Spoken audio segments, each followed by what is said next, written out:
Pausan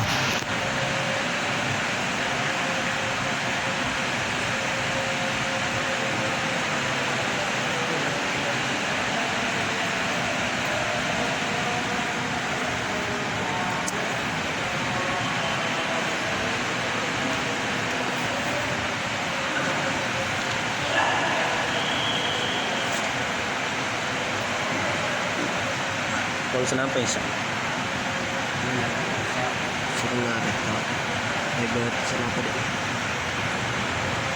Tinggal setengah betul ang buhit.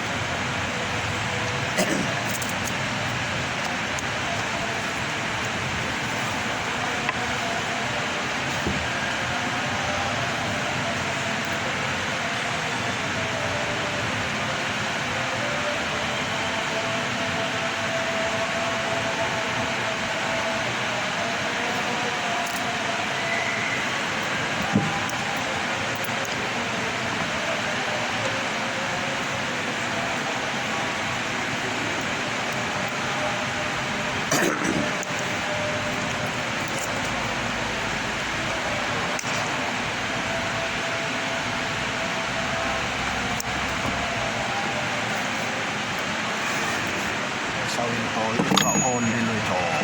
Na? Kerakon din.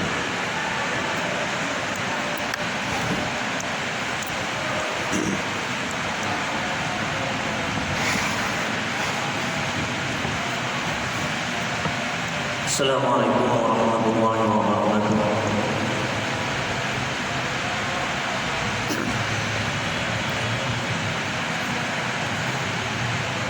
Ila qulubi min sallallahu sayyidina Muhammad sallallahu alaihi wasallam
Bismillahirrahmanirrahim.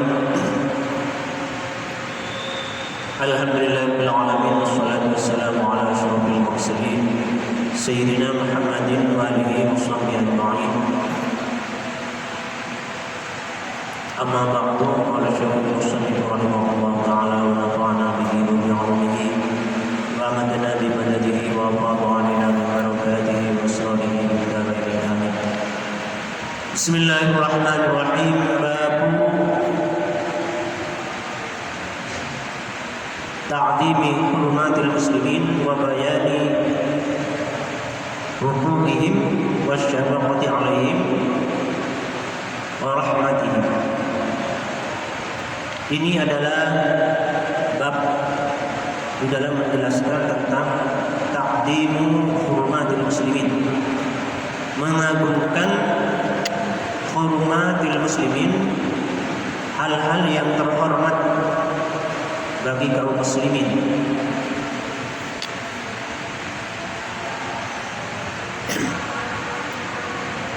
Wa bayani huquqihim, dan menjelaskan hak-hak mereka kaum muslimin. Wa syafaqati, dan belas kasih alaihim, atas mereka kaum muslimin. Wa rahmatihim, dan menyayangi kaum muslimin. Bismillahirrahmanirrahim.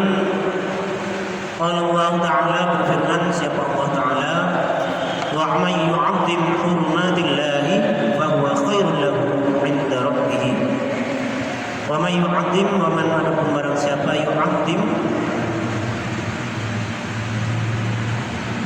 ialah mengagungkan, siapa man hurmatillahi, kepada hal-hal yang terhormat di sisi Allah. Ini secara khusus ayat ini menjelaskan tentang hal-hal yang berkenaan dengan ibadah haji secara khusus, akan tetapi secara umum adalah sesuatu yang terhormat, yang dihormati menurut Allah. Yang terhormat menurut Allah di dalam haji itu adalah Ka'bah. Jadi ada Safa, Marwah. Jadi tempat-tempat yang terhormat. Terus Masjidil Haram, jadi tanah haram situ, itu adalah hurmat lillah, hurmatillah, hal-hal yang terhormat di sisi Allah. Di situ ada tanah haram, Masjidil Haram. Kenapa dinamakan Masjidil Haram? Jadi masjid yang di situ banyak hal-hal yang harus dihormati.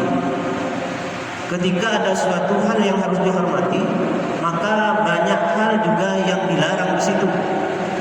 Jadi masjid yang banyak larangan-larangannya di situ. Di antaranya adalah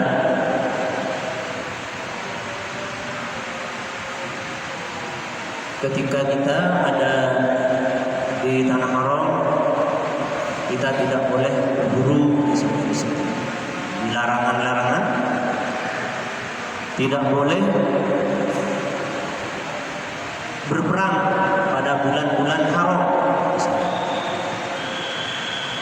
Itu adalah hal-hal yang terhormat menurut Allah. Kebalikannya, orang yang tidak mengagungkan terhadap hal-hal yang dihormati Allah, maka dia itu sangat jelek. Fahuwa syarrun lahu 'inda rabbih. Kebalikannya seperti itu. Jadi kita di sana banyak hal-hal yang dihormati, banyak hal-hal yang dimuliakan oleh Allah. Misalnya kalau kita sholat di sini, di masjid ini, itu dapat 1 pahala, maka di sana 100.000 kali dibandingkan dengan masjid-masjid lain di tanah haram.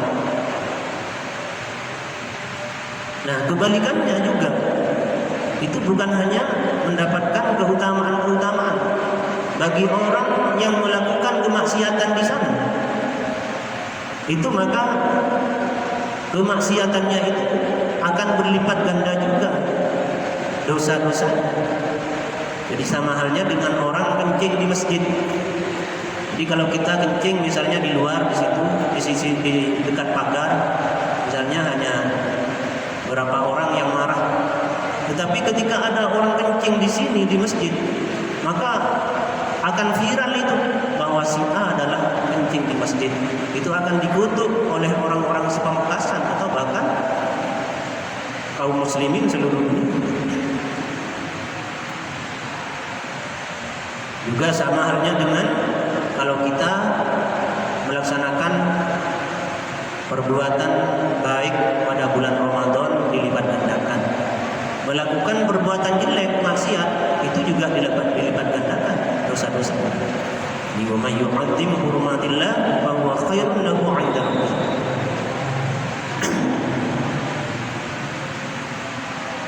Bahwa maka adapun man khairun ialah lebih baik lahu bagi man 'inda rabbih di sisi Tuhannya.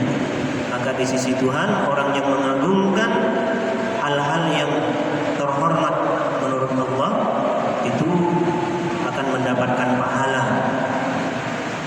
Secara umum itu bukan hanya hal-hal yang berkaitan dengan haji, akan tetapi perkara-perkara lain. Jadi misalnya manusia ini sangat dimuliakan oleh Allah. Walaqad karramna bani Adam. Allah sangat memuliakan kepada nyawa seseorang. Maka orang yang tidak menghargai seseorang, tidak menghargai manusia, itu berarti dia itu melanggar hal-hal yang dihormati oleh Allah. Bismillahirrahmanirrahim. Wa qala ta'ala, dan berfirman siapa Allah Ta'ala, wa may yu'azzim sya'airallahi fa innaha min taqwal qulubi. Wa man, adapun barang siapa yu'azzim, ialah mengagungkan siapa man sya'airallah, kepada tanda-tanda kebesaran lillahi, tanda-tanda kebesaran Allah. Jadi sya'airu lillahi. Sya'air ini adalah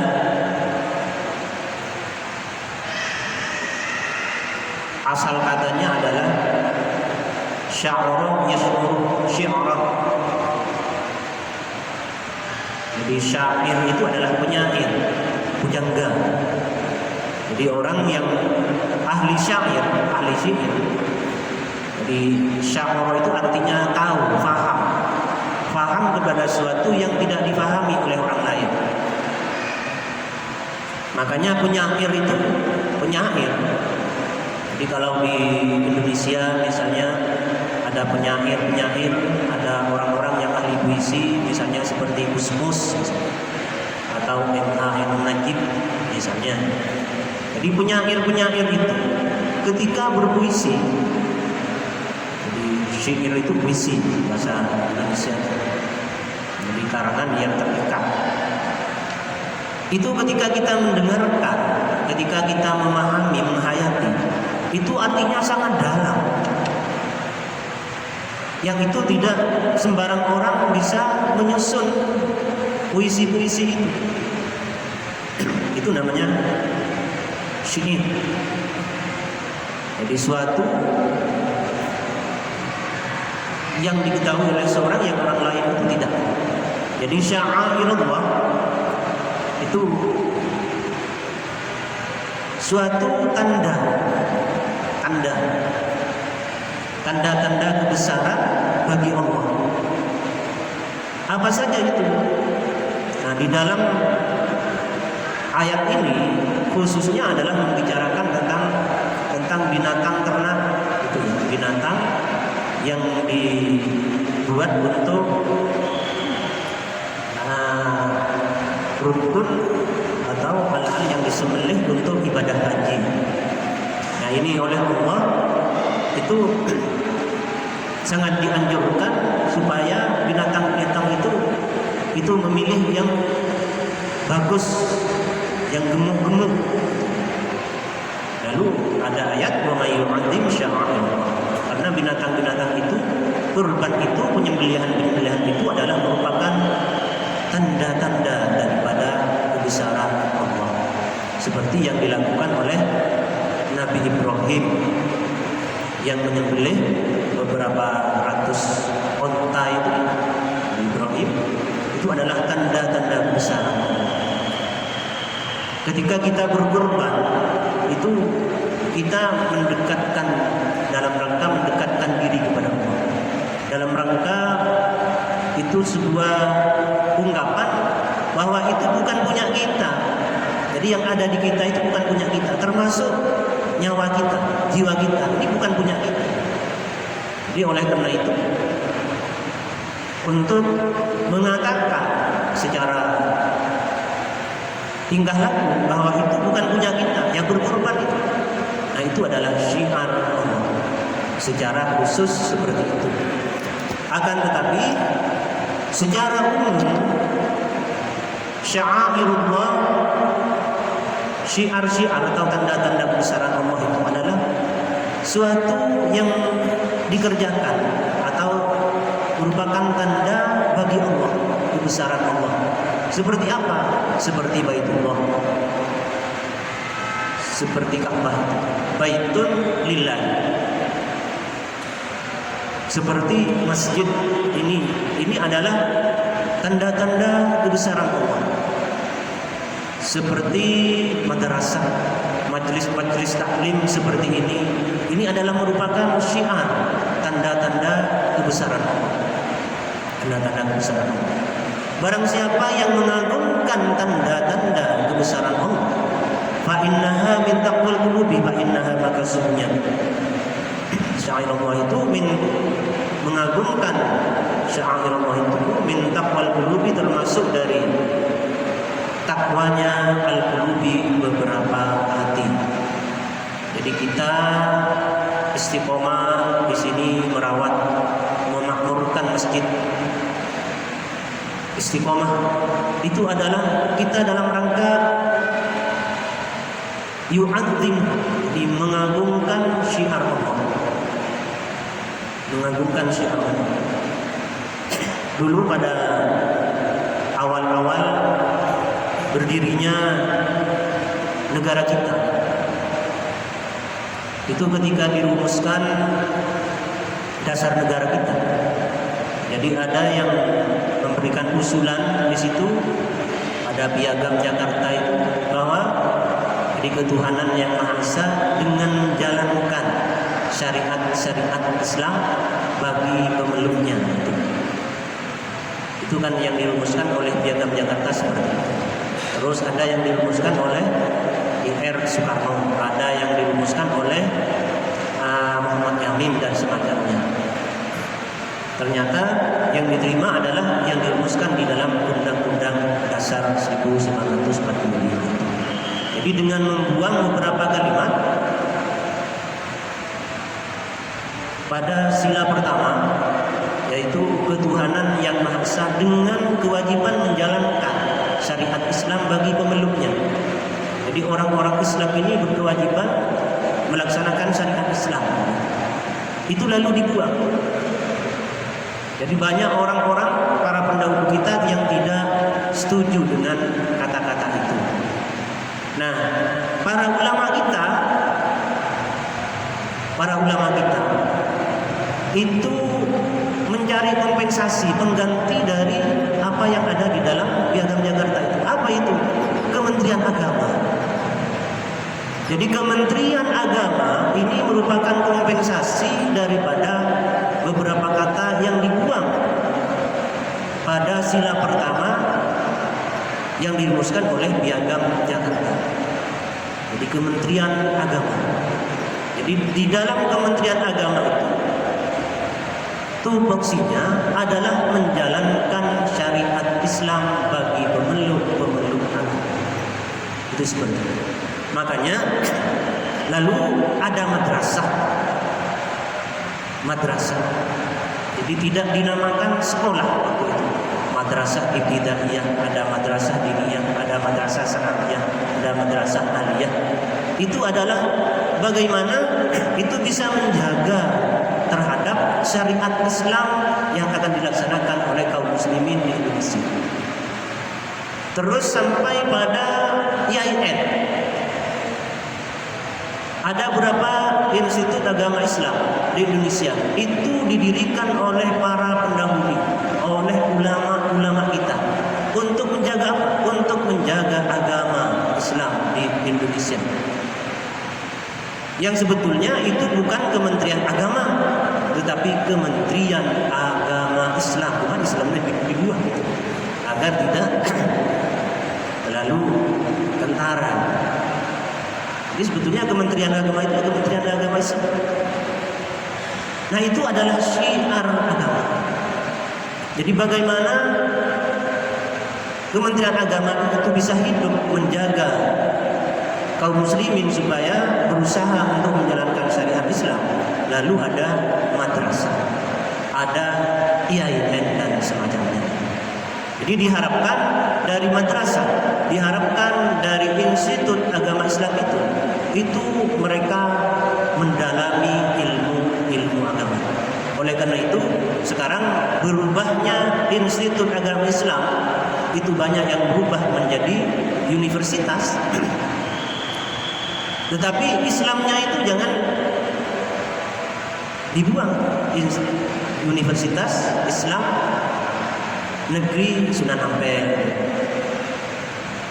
Jadi itu bagaimana generasi kita itu bisa menjaga terhadap apa yang telah menjadi kompensasi daripada kalimat-kalimat yang dibuang pada sila pertama yang diamanatkan oleh Piagam Jakarta. Itu menurut yang pernah saya baca seperti itu, yang pernah saya ikuti dalam penataran itu seperti. Wa qala ta'ala bismillahirrahmanirrahim. Makanya saudara, di pengajian-pengajian, jadi suatu yang bisa mendalami tafaqquh fiddin itu merupakan tanda-tanda kebesaran Allah, tanda-tanda kebesaran Allah. Dulu pernah di pondok saya itu, di pondok di Paiton itu karena beberapa alasan. Itu ada yang mengusulkan bahwa imtihan itu diadakan 2 tahun sekali, tidak per tahun. Ternyata almarhum ayahnya Ki Khalilur Rahman itu tidak setuju. Jangan itu syiar, itu seperti syiar agama di pengajian syiar agama. Jadi kalau di kampung-kampung Koloman, Kamrata itu adalah syiar agama, sya'airullah. Jangan ditinggalkan, jangan dihilangkan itu yang namanya Koloman, Kamrata itu. Itu adalah merupakan syiar untuk meninggikan agama Allah. Wa qala ta'ala, dan berfirman siapa Allah Ta'ala, wa fid janahaka lil mu'minin. Wahfid janahaka, dan hendaklah merendahkan janahaka kepada dirimu lil mu'minin, bagi orang-orang mukmin. Jadi merendahkan janahaka ini adalah sayap. Sayap itu ketika orang punya sayap, apa? Sayap itu kedudukan yang membuat burung itu bisa terbang. Setinggi apapun burung terbang, dia itu adalah ciptaan Allah.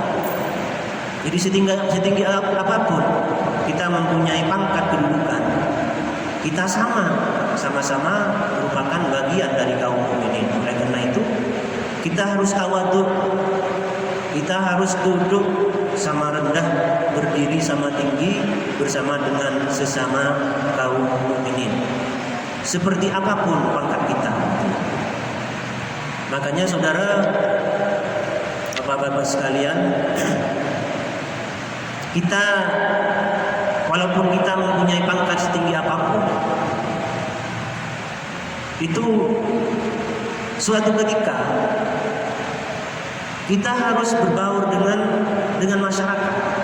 Jadi misalnya kalau kita ke masjid, kita memakai pakaian seperti ini, bersurban, karena saya menghargai ini yang dibaca itu adalah merupakan sabda Rasulullah, dan Rasulullah insya Allah hadir sekarang karena dibaca hadisnya dan kita mendapatkan rahmat dari Allah. Tapi suatu ketika kita harus duduk dengan orang-orang yang ada di pinggir jalan itu, yang di kampung-kampung, dengan tidak memakai sorban, kita pakai kaos oblong bersama mereka, seperti itu. Jadi agar kita sewaktu-waktu kita berkeluh kesah dengan mereka. Di dulu almarhum pendiri pondok pesantren Paiton, karena saya alumni Paiton ya, jadi saya mencontohkan guru saya. Itu Ki Zaidi dulu Paiton itu sering ke pondok-pondok, datang ke santri dengan pakai kaos oblong, pakai kaos putih, itu beliau seperti itu. Jadi datang ke mereka dengan memakai seperti itu. Jadi biasanya memangnya seperti misalnya seperti Haji Alimuddin, kalau sekarang pakai baju kebesaran, itu ketika sehari-hari datang ke sesama pejuang di dalam berdagang beras, misalnya, ya itu, biar duduk bersama mereka. Kita harus seperti itu. Makanya Rasulullah itu di dalam Al-Quran oleh Allah suruh mengatakan, "Qul innama ana basyarun mithlukum." Saya ini manusia seperti kamu. Manusia seperti kamu. Saya beristri, saya makan, saya juga tidur, saya juga berjalan di pasar, seperti itu. Jadi bukan karena lalu kita mempunyai kedudukan, baik kedudukan formal ataupun informal, lalu kita tidak mau bersama-sama dengan teman-teman kita ketika kita dulu berteman di SD, ketika kita dulu berteman pada waktu di SMP, bertetangga. Bismillahirrahmanirrahim. Wa qala ta'ala, dan berfirman siapa Allah Ta'ala, man qatala nafsan bighairi nafsin aw fasadin fil ardi faka'annama qatala an-nas jami'an. Man, adapun barang siapa qatala, ialah membunuh siapa man nafsan kepada suatu jiwa, bighairi nafsin, dengan tanpa jiwa, maksudnya dengan tidak mempunyai alasan dia membunuh orang lain. Jadi orang membunuh orang itu boleh kalau dia itu sudah pernah membunuh. Kalau sudah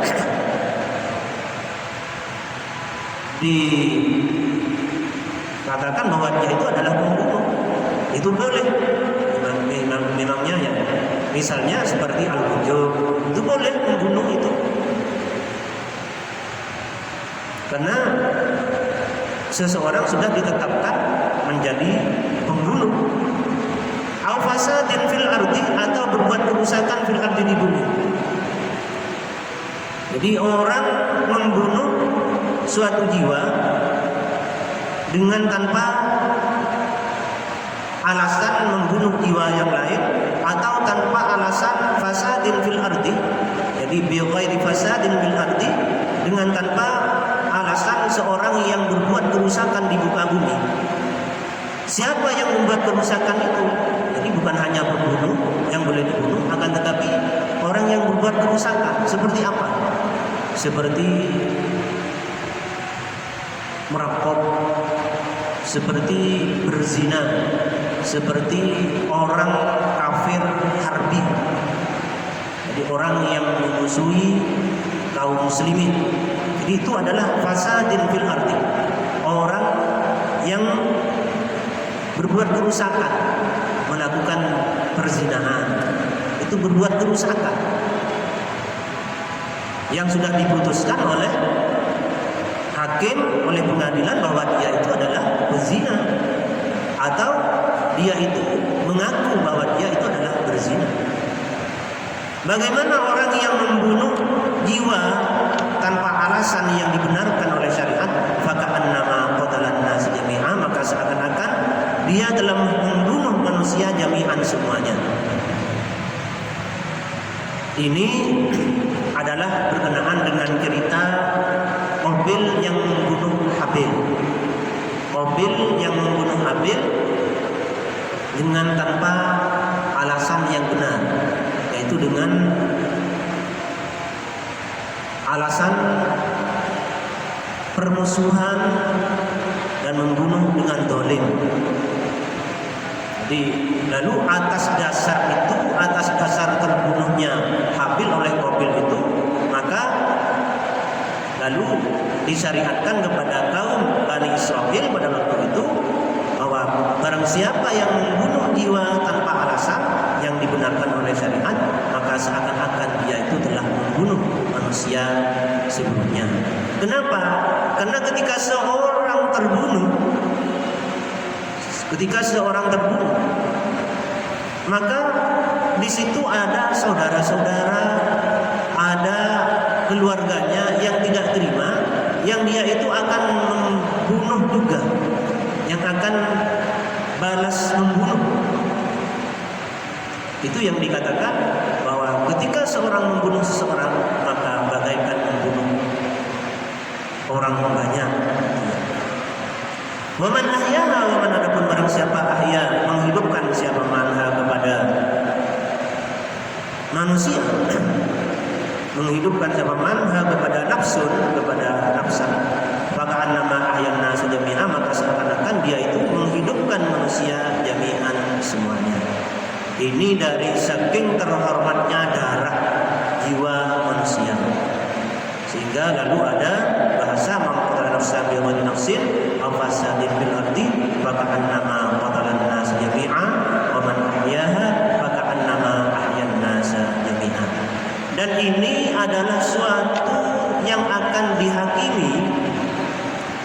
nanti pada hari kiamat setelah syirik. Jadi pertama adalah syirik, menyekutukan Allah. Yang kedua adalah urusan ad-dima, urusan yang berkenaan dengan darah. Siapa yang membunuh siapa, maka itu akan dihisab pertama kali, akan diadili orang membunuh orang itu.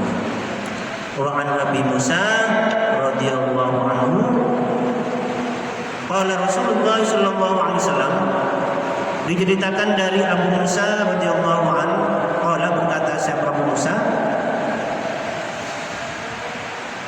qala Rasulullah sallallahu alaihi wasallam, bersabda siapa Rasulullah sallallahu alaihi wasallam, al-mu'minu lil mu'mini kal bunyan. Al-mu'minu, adapun orang mukmin satu, lil mu'mini, bagi orang mukmin yang lain, kal bunyani, ialah seperti satu bangunan. Bagaimana satu bangunan? Yashuddu ba'duhu ba'da, yashuddu, menguatkan ba'duhu, apa, sebagian bangunan, ba'dan, kepada sebagian yang lain. Jadi misalnya seperti pondasi, ini menguatkan kepada yang ada di atasnya, menguatkan tiang-tiang. Jadi imat-imat yang ada di sini, tiang-tiang. Jadi seandainya pondasinya tidak kuat, maka tiangnya tidak akan kuat. Kalau tiangnya tidak kuat, maka akan berpengaruh kepada yang ada di atasnya juga, seperti itu. Jadi orang mukmin satu dengan yang lain itu bagaikan rantai, itu rantai saling menguatkan antara satu dengan yang lain. Wa syabbaka baina asabi'ihi, wa syabbaka, dan menyilangkan siapa Nabi, baina asabi'ihi, di antara kedua jarinya Nabi. Jadi yashuddu ba'duhu ba'dan, Rasulullah itu seperti ini ketika mengatakan al-mu'minu lil mu'mini kal bunyan, yashuddu ba'duhu ba'dan. Di Rasulullah itu memberikan kodah seperti ini. Muttafaqun alaih, ay hadza rawahul Bukhari wa Muslim. Wa anhu wallahu a'lam. Al-Fatihah. A'udzu billahi minasyaitonir rajim. Bismillahirrahmanirrahim.